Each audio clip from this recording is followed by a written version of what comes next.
عائشة رضي الله تعالى عنها قالت قال النبي صلى الله عليه وسلم أعظم النكاح بركة أيسره مؤونة.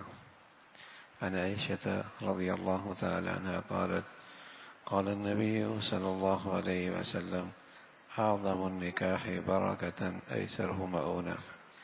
حضرت عائشہ فرماتی ہیں کہ پیارے رسول صلی اللہ علیہ وسلم نے فرمایا کہ وہ نکاح بہت بابرکت ہے جس کا بار کم سے کم پڑے۔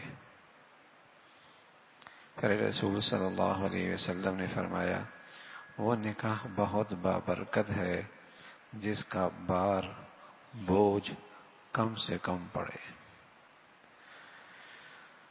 اس حدیث کا جو اللہ کے نبی صلی اللہ علیہ وسلم بتانا چاہتے ہیں کہ اس امت کو اپنی امت کی رہنمائی فرما رہے ہیں کہ شادیاں ہلکی پھلکی کم خرچ پہ کریں۔ اللہ کے نبی صلی اللہ علیہ وسلم جو ہدایت دینا چاہ رہے ہیں اور جو رہنمائی دے رہے ہیں کہ شادیاں ہلکی پھلکی اور کم خرچ پر کریں، اور اس پر بشارت سنائی کہ اگر ہم ایسا کریں گے تو اللہ کی طرف سے ہماری شادیاں اور اس کی نتیجوں میں بڑی برکت ہوگی۔ اللہ کے نبی صلی اللہ علیہ وسلم نے اس پر بشارت دی کہ اگر ہم اس ہدایت پہ عمل کریں گے کہ ہلکی پھلکی شادیاں کریں گے تو اللہ کی طرف سے ہماری شادیوں میں اور اس کی نتیجے میں بڑی برکت ہوگی۔ اب آج ہم خاص طور پہ معاشرتی اور ازواجی زندگی میں ہمارا معاشرہ جن پریشانیوں میں مبتلا ہے، اور خاص کر خانگی زندگیاں، آج ہمارے معاشرے میں جس طرح کی پریشانیاں ہیں اور خاص طر خانگی زندگی میں جو الجھن ہیں، ان کا ایک بہت بڑا سبب یہی ہے کہ نکاح اور شادی کے معاملے میں حضور علیہ الصلوۃ والسلام کی ہدایات سے انحراف کیا جاتا ہے۔ خانگی زندگیوں میں جو پیچیدگیاں اور جو پریشانیاں ہیں، اس کی ایک بڑی وجہ یہی ہے کہ نکاح اور شادی کے سلسلے میں پیارے رسول صلی اللہ علیہ وسلم کے ارشادات کو نظر انداز کیا جاتا ہے کہ پھر ہم آسمانی برکات اور اللہ کی طرف سے ملنے والی عنایات سے اپنی خانگی زندگی میں محروم ہو چکے ہیں۔ اللہ کی طرف سے جو برکتیں ملنی تھی اور جو عنایتیں آنی تھی، انہوں سے ہم نے اپنے آپ کو خود ہی محروم کر رکھا ہے۔ تو رسول اللہ صلی اللہ علیہ وسلم کی طرف سے یہ ہدایت ہے، اعظم النکاح برکتاً ایسرہ مؤونہ، وہ نکاح بڑا بابرکت ہے جو کم خرچ والا ہو، کم بوجھ والا ہو، جس میں بار کم ہو، لڑکے والوں پر بھی لڑکی والوں پر بھی کم خرچ۔ خاص طور پہ خوشحال گھرانوں میں اللہ رب العزت نے یہ توفیق دے رکھی ہوتی ہے کہ سبحان اللہ وہ عبادات میں بہت آگے ہوتے ہیں۔ سننے میں آتا ہے ماشاء اللہ یہ ہر مہینے میں عمرہ کرتا ہے اور یہ ہر سال حج کرتا ہے، اور یہ تو بس اس کا تو معمول ہے۔ اللہ بہت مبارک فرمائے۔ خوشحال گھرانوں میں عبادات کے معاملے میں یہ بات سننے میں آتی ہے، لیکن کیا یہ اچھا ہے خوشحال گھرانوں سے یہ بھی آواز اٹھے کہ الحمدللہ اس نے اپنے بیٹے کی شادی سنت کے مطابق کی، اس نے اپنی بیٹی کی شادی سنت کے مطابق کی۔ عبادات کے معاملے میں یہ بات سننے میں آتی ہے کہ اللہ رب العزت نے اسے ایسی عبادت کی توفیق نصیب فرمائی ہے، اور ہر مہینے کے لحاظ سے اور ہر سال کے لحاظ سے عبادات میں یہ بہت ماشاءاللہ بہت آگے ہے، اور یہ سعادت کی بات ہے۔ لیکن کیا یہ اچھا ہے کہ خوشحال زندگیوں میں یہ آواز بھی آئے کہ اس کو اللہ نے بہت دیا ہے، لیکن بچے کی شادی سنت کے مطابق کی، بیٹے کی شادی سنت کے مطابق کی ہے۔ ہاں، اس سے معاشرے کے اندر نیچے طبقوں کو حوصلہ ملتا ہے، ان کی ہمت بڑھتی ہے، ان کو حوصلہ ملتا ہے، ان کی ہمتیں بڑھتی ہیں کہ جب یہ ایسا کر سکتے ہیں ہم بھی کر سکتے ہیں۔ ورنہ کتنی بچیاں معاشرے کی رواج کی انتظار میں اپنے سر کے اس بال سفید کر بیٹھتی ہیں، اور جوان اپنی جوانیاں داغدار کر بیٹھتے ہیں، اس لیے کہ وہ معاشرے کے اسٹیٹس تک نہیں پہنچ سکتے۔ سوسائٹی نے جو شادیوں کا معیار اور اسٹیٹس بنا رکھا ہے وہاں تک رسائی نہیں ہے۔ ماں باپ کے لیے زندگی کے دن گزارنا مشکل ہو جاتا ہے، اس لیے کہ معاشرے کی رسم و رواج کو پورا کرنا ان کے بس میں نہیں رہا۔ پھر نہ حلال اور نہ حرام بلکہ پھر زکاتوں سے یہ رسم و رواج پورے کیے جاتے ہیں، یہ رسم و رواج پورے کیے جاتے ہیں۔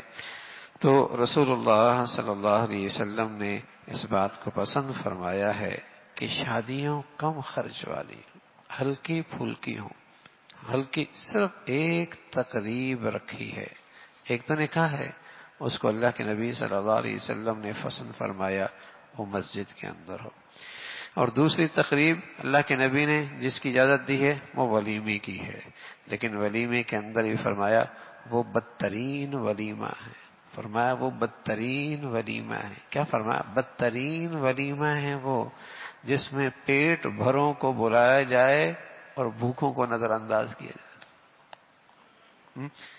اب وہ چونکہ رات کو 1 بجے ہوتا ہے، کیا کہتے ہیں، یہ میں تو کھانا کھا کے آیا ہوں، وہ ذرا کھا کے ہی آئے گا نا۔ رات 2 بجے ولیمہ، بھائی میں تو کھا کے آیا ہوں، اچھا بھائی میں نے یہاں بھی جانا ہے وہاں بھی جانا ہے، اور جو بیچارے بھوکے ہوتے ہیں انہیں نظر انداز کیا جاتا ہے۔ ہاں، فرمایا بدترین ولیمہ ہے۔ ہاں، اور پھر اس کے اندر بھی عجیب ہی سلسلہ ہوتا ہے۔ تو ولیمے کی اجازت ہے لیکن وہ بھی اپنی چادر میں رہ کر، وہ بھی اپنی چادر میں رہ کر، ہاں وہ بھی اپنی چادر میں رہ کر۔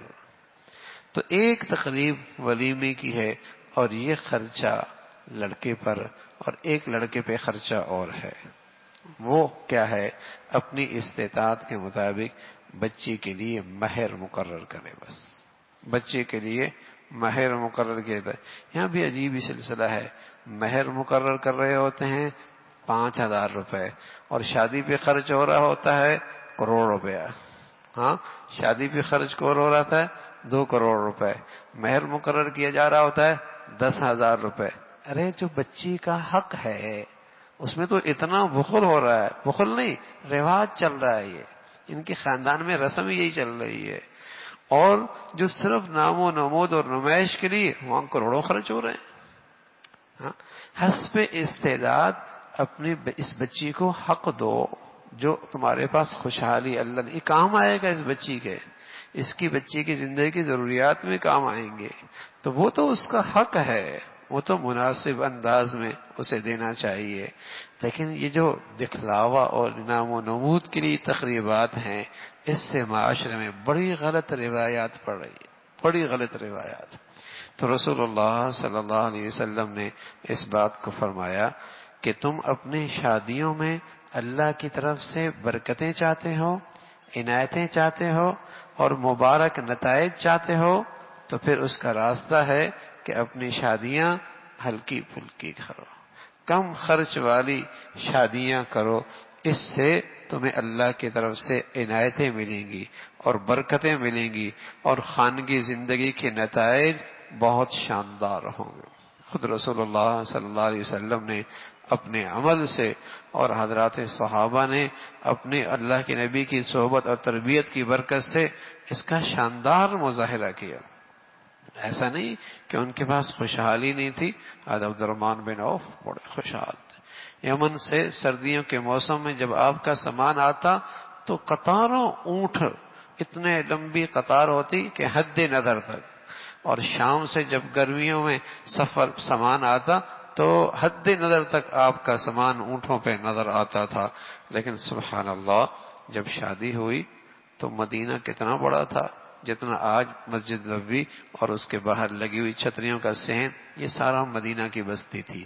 بقی یہ مدینہ کے شہر سے باہر تھا، قبرستان باہر ہی ہوتا ہے، وہ باہر تھا، یہ پورا مدینہ تھا۔ شادی ہو گئی اور بڑے بڑے لوگ موجود ہیں، لیکن پتہ ہی کوئی نہیں لگا۔ حضور علیہ الصلوۃ والسلام کی خدمت میں آئے، خوشبو کا نشان لگا ہوا تھا۔ کہا عبد الرحمن یہ کیا؟ لگتا ہے شادی ہو گئی ہے۔ کہا یا رسول اللہ جی شادی ہو گئی ہے۔ سبحان اللہ، آپ نے یہ بھی نہیں فرمایا، ہمیں نہیں بلایا، ناراضگی کا اظہار بھی نہیں کیا۔ ہاں، اس لیے کہ یہ ان مرد کی فطرتی ضرورت ہے عورت، اور عورت کی فطرتی ضرورت ہے مرد، یہ فطرت کی ایک ضرورت ہے۔ اسے اتنا آسان کر دو، اتنا سستا کر دو کہ حرام کے راستے بند ہو جائیں۔ اگر تم نے اسے مشکل بنا دیا اور مہنگا کر دیا تو حرام کے راستے چوپٹ کھل جائیں گے۔ اگر تم نے اسے مشکل بنا دیا، مہنگا کر دیا، حرام کے راستے کھل جائیں گے۔ تم اسے آسان کر دو، سستا کر دو۔ حضور علیہ الصلوۃ والسلام نے فرمایا عبد الرحمن ایسا کرنا، اولم ولو بشاۃ، ولیمہ کر لینا، ایک بکری کیوں نہ، ولیمہ کر لینا، سنت کی تعلیم دے دی، ایسا کر لینا۔ تو حضور علیہ الصلوۃ والسلام نے یہ شادیوں کے معاملے میں طرز عمل اپنایا۔ فطرتی ضرورت ہے، غریب کی بھی ہے، مزدور کی بھی ہے، ملازم کی بھی ہے، اللہ نے جنہیں بہت دیا ہے ان کی بھی ایک فطرتی ضرورت ہے باحیا زندگی گزارنے کی، تو اسے شریعت نے بہت آسان کر رکھا ہے۔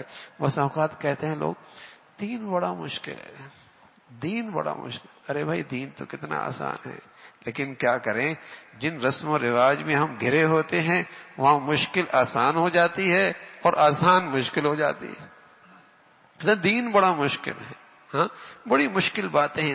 دین تو بہت آسان ہے، دین تو بہت آسان ہے، لیکن جس ماحول میں ہم زندگی گزار رہے ہوتے ہیں اور جن رسم و رواج میں ہم زندگی ہماری بسر ہو رہی ہوتی ہے وہاں مشکل آسان اور آسان مشکل ہو جاتا ہے۔ وجہ وہ رسم و رواج میں زندگی گزارنے کی وجہ ہے۔